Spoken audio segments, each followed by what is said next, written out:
আমি যাচ্ছি জগন্নাথ দেবের মন্দির। জয় জগন্নাথ। হ্যাঁ, কি ড্রেসটা কেমন লাগছে?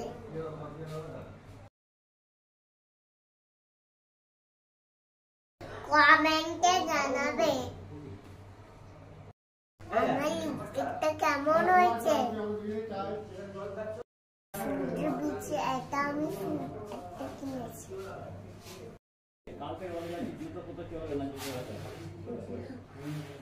সানগ্লাসটা কেমন হয়েছে? সানগ্লাসটা পরে কেমন লাগছে কমেন্টে জানাবেন। টাটা।